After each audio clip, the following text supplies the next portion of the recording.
ရားသခင်ရဲ့ကျေးဇူးကိုဥစွာချီးမွမ်းပါတယ်ဗုဒ္ဓဟူးနေ့တိုင်းမှာနှုတ်ကပတ်တော်ကိုလေ့လာလျက်ရှိရနေရမှာအခုကပ္ပဦးကျမ်းအခန်းကြီး7ကိုရောက်ရှိပြီဖြစ်ပါတယ်ဒီနေ့ကပ္ပဦးကျမ်းအခန်းကြီး7အခန်းငယ်1မှ9အထိနေဖော်ပြထားတဲ့ဘာဗလုန်ရဲတိုက်ဆောက်ခြင်းနဲ့ပတ်သက်ပြီးတော့မှအနည်းငယ်လေ့လာဖို့ဖြစ်ပါတယ်ကျမ်းစာတစ်ပိုက်ဖတ်ချင်ပါတယ်ကပ္ပဦးကျမ်းအခန်းကြီး7အခန်းငယ်1နဲ့မြေကြီးသားအပေါင်းတို့သည်ဘာသာတစ်မျိုးရဲစကားတစ်မျိုးရဲရှိကြသည်ဖြစ်၍အရှိမျက်နှာမှခရီးသွားသဖြင့်ရှိနာပြည်၌မြေညီရာအရက်ကိုတွေ့၍နေရာချကြ၏ဒီအချိန်ကာလကနောအေရေလွှမ်းမိုးခြင်းပြီးလို့သင်္ဘောပေါ်ဆင်းပြီးနောက်ပိုင်းမြေကြီးပေါ်မှာလှည့်လဲသွားလာနေတဲ့အချိန်ကာလဖြစ်တယ်အဲ့တော့ဒီမှာမြေကြီးသားအပေါင်းတို့ကသွားတဲ့အခါမှာရှိနာအရက်ကိုရောက်လာတယ်အဲ့ဒီကာလမှာလူကြီးကလည်းအခုလိုမျိုးအများကြီးမရှိသေးဘူးနောအေးရဲ့နဲ့သူ့သား3ယောက်ကနေဆင်းသက်လာတယ်မျိုးနွယ်စုတွေပဲရှိသေးတယ်အဲ့တော့သူတို့တနေရာပြီးတနေရာသူတို့သွားလာတဲ့ရှိရဲ့နေရာကနေအဲ့ဒီရှိနာပြည်ကိုရောက်လာတယ်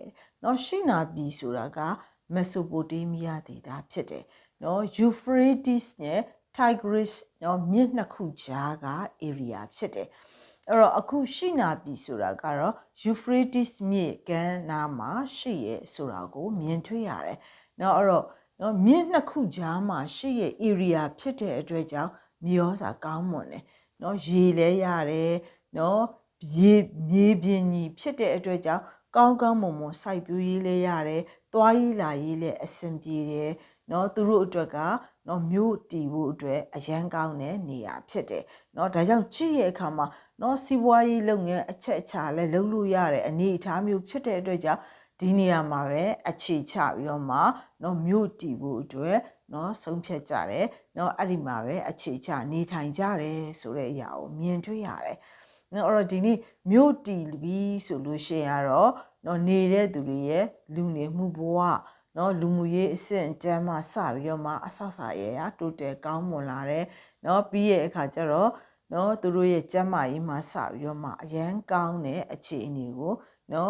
တဖြည်းဖြည်းနဲ့ရောက်ရှိလာမှာဖြစ်တယ်အဲ့တော့ဒီရှိနာပြည်ကိုဒီမြို့ကိုတည်တဲ့သူကဘယ်သူလဲဆိုလို့ရှိရင်ဟာမရဲ့အမျိုးအနွယ်ကနေဆင်းသက်လာတဲ့နေယောဒဆိုတဲ့လူဖြစ်တယ်ဒီအကြောင်းကိုကပ္ပဦးကျမ်းခန်းကြီး10အငယ်10မှာဖော်ပြထားတယ်နေယောဒတီထောင်တဲ့မြို့တွေဖော်ပြထားတယ်အဲ့ဒီမြို့တွေကရှိနာပြည်မှာရှိရဆိုတဲ့အရာကိုတွေ့ရတယ်ဒါကြောင့်ဒီရှိနာပြည်မှာဒီပြည်ကိုဒီမြို့ကိုဥဆောင်နေသူကဒီနေယောဒဆိုတီထောင်နေသူကနေယောဒဖြစ်တယ်ဆိုတာကိုမြင်တွေ့ရတယ်အဲ့တော့လူတွေမြို့တွေတီထောင်ပြီးတော့မှနေတဲ့အရာကအရန်ကောင်းတဲ့အရာဖြစ်တယ်ဒါပေမဲ့အဲ့ဒီမြို့မှာမြို့တည်ပြီးတော့မှနေရင်းနဲ့မှသူတို့ရဲ့ဆွဲထားတဲ့အစီအစဉ်တွေသူတို့ရဲ့ရည်မှန်းချက်တွေကိုဆက်ပြီးတော့မှမြင်တွေ့ရတယ်သူတို့ရှိနာပြည်မှာနေပြီးတော့မှမြို့တည်ပြီးတော့မှသူတို့လုပ်မဲ့အစီအစဉ်ရည်မှန်းချက်ကဘာလဲဆိုလို့ရှိရင်ကောင်းကင်ကိုထိတဲ့ရဲတိုက်ကိုစောက်ဖို့ဖြစ်တယ်ဆိုတာကိုနှုတ်ကပတ်တော်မှာဖော်ပြထားတယ်ဒါနဲ့ပတ်သက်ပြီးတော့မှကပ္ပဦးကျမ်းခန်းကြီး7အငယ်4ကိုဖတ်ချင်ပါတယ်လာကြမြေကြီးတစ်ပြင်လုံး၌အရရက်ကွဲပြားမိကိုစိုးရိမ်၍မြို့ကို၎င်းမိုးကောင်းကင်သို့မှီရသောရဲတိုက်ကို၎င်းတီလုတ်သဖြင့်ကြော်စောကိတ္တိရှိစေခြင်းကပြုတ်ကြကုန်အံ့ဟုပြောဆိုကြ၏အဲ့တော့ဒီမှာသူတို့ဒီမြို့တည်ပြီးတော့မှဒီရဲတိုက်ဆောက်လုပ်တဲ့ရတယ်ရည်ရွယ်ချက်ဒီရည်မှန်းချက်ကိုဒီမှာအငယ်လေးထဲမှာပေါ်ပြထားတယ်သူတို့ဒီလိုမျိုးမြို့တည်ပြီးဒီလိုလှုပ်ဆောင်ရတဲ့အကြောင်းအရင်းက3ချက်ရှိရဆိုတာကိုဒီမှာတွေ့ရတယ်ပထမတစ်ချက်ကမြေကြီးတစ်ပြင်လုံးအနှံ့အပြားကွဲပြားသွားမှာစိုးရိမ်တဲ့အတွက်ကြောင့်ဒုတိယတစ်ချက်ကကျတော့ကောင်းကင်ကိုမှီတဲ့ရဲတိုက်ကိုစောင့်မယ်တတိယချက်ကကျတော့သူတို့ရဲ့နာမည် နော်ကြော်စောကိတ္တိရှိစေဖို့အတွက်နော်သူတို့နာမည်ကြံဖို့အတွက်နော်လှုပ်ဆောင်နေဆိုတဲ့အရာကိုတွေ့ရတယ်နော်ဒီလိုအချက်၃ချက်နဲ့နော်ဒီနဲ့မြင်တွေ့ရတယ်သူတို့ရဲ့ရည်မှန်းချက်ကနော်ဒီအချက်၃ချက်ဖြစ်တယ်ဆိုတဲ့အရာကိုမြင်တွေ့ရတယ်နော်အဲ့တော့သူတို့ရဲ့ရည်မှန်းချက်ကိုချစ်ရဲ့အခါမှာနော်ဒီရည်မှန်းချက်ကဖယားသခင်ကိုလုံးဝစန့်ကျင်တဲ့အရာဖြစ်တယ်ဆိုတာကိုမြင်တွေ့ရတယ်နော်ဘာဖြစ်လို့လဲဆိုရင်ဖယားသခင်ကနိုးအေးတို့သင်္ဘောပေါ်ကဆင်းတဲ့အချိန်မှာနော်ဖယားသခင်ကနော်သူတို့ဖယားသခင်ကိုရွတ်ပူစော်တယ်အဲ့ဒီခါမှာဖယားသခင်ကသူတို့ကိုကောင်းချီးပေးနေဖယားသခင်ကဘာပြောလဲဆိုရင်နော်မြေကြီးတစ်ပြင်လုံးနော်အပြည့်မွေးဖွားပါလို့ဖော်ပြထားတယ်ဖယားသခင်အလိုတော်ကလူတွေကမြေကြီးအပြည့်နော်သွားလာနေထိုင်မှုအတွက်ဖယားသခင်ကလိုချင်တာဖြစ်တယ်နော်ဒါပေမဲ့သူတို့ရဲ့နော်ရည်မှန်းချက်ကကြတော့မြေတစ်ပြင်လုံးကိုကွဲပြားသွားမှာဆိုလို့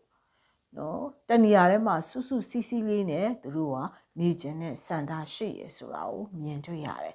နော်အဲ့တော့ဖယားသခင်ပြောတဲ့ဖယားသခင်ရဲ့အလိုတော်အကြံတော်နဲ့နော်သူတို့ရဲ့ရည်မှန်းချက်သူတို့ရဲ့အကြံစီရဲ့အလုံးဝကိုးရတယ်ဆိုတာကိုတွေ့ရတယ်နော်ဒုတိယတစ်ချက်ကတော့ကောင်းကင်ကိုမှီရဲ့ရဲတိုက်ကိုစောင့်မယ်နော်အဲ့တော့တမန်ကျမ်းစာကိုချစ်ရဲ့အခါမှာဖယားသခင်လူချင်တာကသူဖန်ဆင်းထားတဲ့လူသားဖယားသခင်ကိုတကယ်ခိုလုံကိုးစားပြီးတော့မှ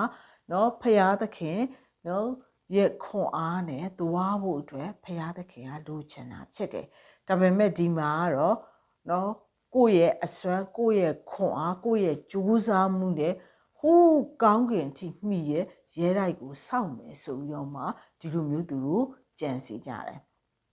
အဲ့တော့ဖယားသခင်အကြံစီနေရလုံးဝကိုစန့်ကျင်နေဖယားသခင်လူချင်တာနဲ့အလုံးဝစန့်ကျင်နေဆိုတာကိုတွေ့ရတယ်နော်တတိယတစ်ချက်ကဘာလဲဆိုရင်နော်သူတို့ရဲ့နော်ကြော်စောကိတ္တိရှိစေခြင်းကပြုကြကုန်တယ်နော်ဖယားသခင်ဖန်ဆင်းရတဲ့ရည်ရွယ်ချက်ကဖယားသခင်ဘုံထင်ရှားဖို့ဖယားသခင်ကိုပဲချီးမွမ်းချီးမြှောက်ဖို့အတွက်နော်လူချင်တာဖြစ်တယ်ဒါဖန်ဆင်းရတဲ့ရည်ရွယ်ချက်ဖန်ဆင်းရတဲ့ရည်ရွယ်ချက်နဲ့လုံးဝကွဲလွဲနေရဆိုတာကိုတွေ့ရတယ်နော်ဒါကြောင့်ဒီမှာနော်ဘာဘလုံရဲလိုက်စောက်ကြမဲ့သူတွေရဲ့နော်အကြံစီသူတို့ရဲ့အစီအစဉ်တွေကဖယားသခင်ရဲ့အလိုဖယားသခင်ရဲ့အကြံစီနဲ့လုံးဝကွဲလွဲနေရဆိုတာကိုမြင်တွေ့ရတယ်နော်ဒါကြောင့်နော်ဖယားသခင်ကနော်လူသားတွေရဲ့နော်သူဖန်ဆင်းထားတဲ့လူသားတွေရဲ့လှုပ်ဆောင်တဲ့အရာကိုဖယားသခင်ကစိတ်ဝင်စားတယ်ဖယားသခင်ကကြည့်တယ်နော်လူတွေရဲ့ရွေးချယ်ပြီးသွားတဲ့လမ်းတွေကိုလည်းဖယားသခင်ကစိတ်ဝင်စားပြီးတော့မှကြည့်တယ်ဒါကြောင့်ဘုရားသခင်ကဒီနေ့လူသားတွေကိုပြစ်ထားတာမဟုတ်ပဲနဲ့နော်လူသားတွေလှုပ်ဆောင်သမျှအားလုံးကိုဘုရားသခင်ကစိတ်ဝင်စားနဲ့ကြည့်ရဆိုတာကိုတွေ့ရတယ်နော်အဲ့တော့ဒီလိုမျိုးလူတွေရဲ့ဒီလိုအကြံစီဘုရားသခင်ကိုလုံးဝလစ်လူရှုပြီးတော့မှဘုရားသခင်ကိုစန့်ကျင်တဲ့အပြုအမူကိုဘုရားသခင်ကနော်ခွင့်မပြုဘူးဆိုတာကိုတွေ့ရတယ်နော်ဒါနဲ့ပတ်သက်ပြီးတော့အခန်းငယ်9-8ကိုဖတ်ချင်ပါတယ်လာကြဆင်းသက်ကြကုန်အံ့သူတို့သည်အချင်းချင်းနားမလည်စေခြင်းကသူတို့စကားကိုရှုပ်ထွေးကြကုန်အံ့ဟုမိန့်တော်မူ၏ထို့သောထာဝရဘုရားသည်သူတို့ကိုမြေကြီးတစ်ပြင်လုံး၌အရရက်ကွဲပြားစေတော်မူသဖြင့်သူတို့သည်မြို့ကိုမတည်ဘဲနေကြ၏နော်အဲ့တော့ဘုရားသခင်ကနော်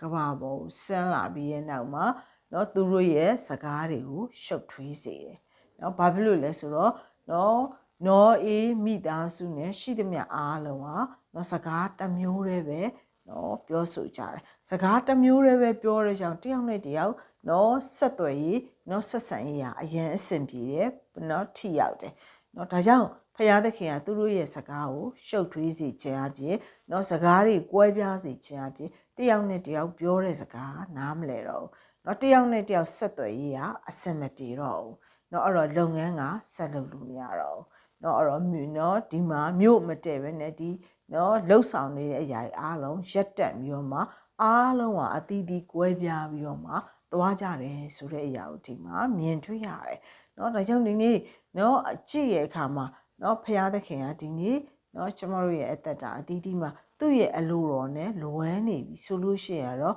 ဖယားသခင်က နော်လှုပ်ဆောင်နေတဲ့အရာတွေအကုန်လုံးကိုဘုရားသခင်ကရက်တန့်စေတယ်ဆိုတဲ့အရာကိုဒီမှာမြင်တွေ့ရတယ်နော်ဒါကြောင့်ဒီနေ့နော်ကြည့်ရတဲ့အခါမှာနော်အဲ့ဒီမှာကပ္ပဦးကျမ်းခန်းကြီး7မှာရှိရသူတွေရဲ့နော်သူတွေရဲ့အသက်တာမှာနော်ကိုယ့်ရဲ့စဉ်းစားမှုကိုယ့်ရဲ့စိတ်ကူးကိုယ့်ရဲ့အတွေးနဲ့ရည်မှန်းချက်တွေကြီးကြီးမားမားချမှတ်ပြီးတော့မှကိုယ့်ရဲ့ခွန်အားအစွမ်းနဲ့လှုပ်ဆောင်ကြတယ်နော်ဒါမဲ့လူကဘလောက်ပဲအစွမ်းတတ္တိရှိနော်ဘလောက်ပဲလုံနိုင်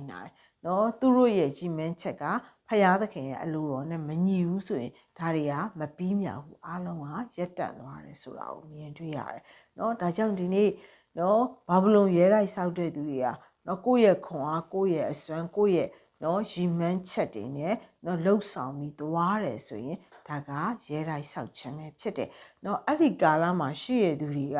နော်ဒီမှာကြည့်ရအခါဖယားသခင်ကိုလုံးဝလစ်လူရှုတယ်နော်ဖယားသခင်ကိုလုံးဝဂရုမစိုက်ဘူးဆိုတာကိုမြင်တွေ့ရတယ်နော်အတူတူပဲဒီနေ့နော်ကာလမှာလည်းပဲနော်ဘာဘလုံရဲတိုက်ဆောက်တဲ့သူကြီးအများကြီးပဲရှိရဆိုတာကိုမြင်တွေ့ရတယ်နော်ဒါပေမဲ့ယုံကြည်သူရဲ့အသက်တာကတော့နော်ယုံကြည်သူရဲ့အသက်တာကတော့ဖယားသခင်ကိုနံပါတ်1ထားရမယ်အသက်တာဖြစ်တယ်နော်ဒါကြောင့်ယုံကြည်သူဆိုတာအမြဲတမ်းဖယားသခင်ရဲ့အလိုတော်ကိုစမ်းစားပြီးတော့မှဖယားသခင်ရဲ့အလိုတော်ကိုရှာဖွေပြီးသွားတဲ့သူဟာယုံကြည်သူဖြစ်တယ်နော်သခင်ယေရှုကနော်သူ့နောက်ကိုလိုက်မယ်ဆိုလို့ရှိရင်ကိုညင်းပယ်ပါနော်ကိုယ့်ရဲ့ကားတိုင်းထမ်းပါလို့ဖော်ပြထားတယ်နော်ဒါကြောင့်ဒီနေ့ကျမတို့ရဲ့အသက်တာမှာဖယားသခင်ရဲ့အလိုတော်ကိုရွေးချယ်ပြီးသွားတာကကိုညင်းပယ်ခြင်းပဲဖြစ်တယ်နော်ဒါကြောင့်ဒီနေ့နော်အရေးအကြီးဆုံးကဖယားသခင်ရဲ့အလိုတော်ကိုရွေးချယ်ဖို့နော်ဖယားသခင်ရဲ့အလိုတော်ကိုရွေးချယ်နိုင်မှုအတွက်ဖယားသခင်အလိုတော်ကဘာလဲဆိုတာအသက်တာမှာသိဖို့ကအရေးအကြီးဆုံးပဲဒါကြောင့်ဖယားသခင်ရဲ့အလိုတော်အကြံတော်ကိုမေးဖို့အတွက်ကနော်အရေးအကြီးဆုံးပဲဖြစ်တယ်။နော်အခုကျမတို့က2021ကနော်မကြခင်မှာကုံဆုံးတော့မယ်။2021ကုံဆုံးလို့2022ထဲကိုရောက်လာပြီဆိုလို့ရှိရင်နော်2022ထဲမှာကျမတို့ကဘာတွေလုပ်ကြမယ်နော်ဘလို့အစီအစဉ်တွေရှိရဲနော်စသဖြင့်ကျမတို့ရဲ့နော်အစီအစဉ်တွေနော်ရည်မှန်းချက်တွေကျမတို့ရဲ့နော်နော်သွားရမယ်လမ်းတွေနော်ဒီအရာတွေကျမတို့ရေးဆွဲလေးရှိရနော်ကိုယ့်ရဲ့ရည်မှန်းချက်အစီအစဉ်လေးတွေရေးဆွဲလေးရှိရ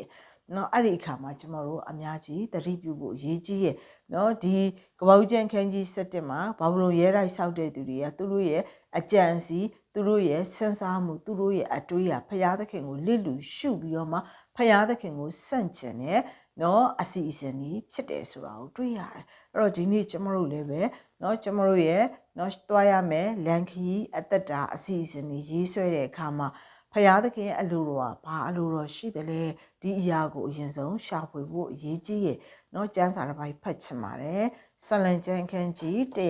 139အခန်းငယ်18အိုဖျားသခင်အကျွန်ုပ်၌ကိုရောဤအကြံစီတို့သည်အလွန်ထူးဆန်းကြပါ၏အလွန်များပြားကြပါ၏ဆာလန်ဆရာကဝန်ခံထားတယ်